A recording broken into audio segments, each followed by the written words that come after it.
Bonjour, ce mardi nous recevons Sadali. Vous êtes directeur régional du développement rural de Tambacounda.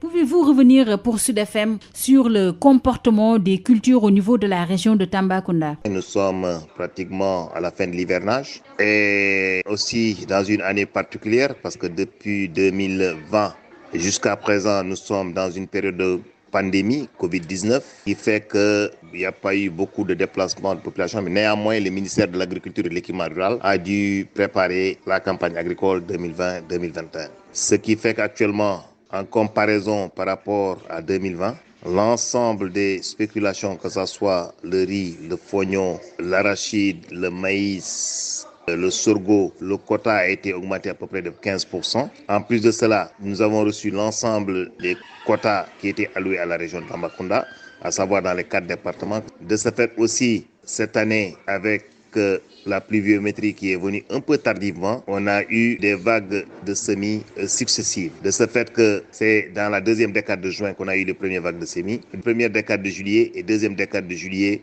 donc pour les deuxième et troisième vagues de semis. À ce stade, donc, qu'est-ce que nous pouvons dire? Que le maïs est en train de récolter, le mil est en train d'être récolté, le fognon est en maturation est en train d'être récolté. Et qu'en est-il de la pluviométrie et de la situation phytosanitaire? Sur l'ensemble des postes que nous surveillons au niveau des 4 départements, nous constatons qu'il y a eu beaucoup plus de pluie l'année dernière que cette année. Parce que l'année dernière, à la même période, par exemple, nous avions reçu pour Missira à peu près 1000 mm et à cette date, nous sommes dans l'ordre de 700 et quelques millimètres. Actuellement, le seul poste où nous avoisinons à peu près les 1000 mm, c'est le poste de Koutiaba, dans le département de Koupétoum, où nous avons 983 mm. Et le poste le moins arrosé cette année dans la région, c'est le poste de Moudiri avec environ 400 mm. Donc actuellement, avec les pluies d'octobre, nous espérons que les deuxième et troisième vagues de semis vont arriver à maturité et de là, nous espérons avoir une production comme les productions de l'année dernière au niveau de la région de Tambacounda. Donc concernant la situation phytosanitaire, actuellement, nous observons une accalmie. Néanmoins, nous avions eu des attaques de cantharide et de la chenille légionnaire sur le maïs, le cantharide sur le mil.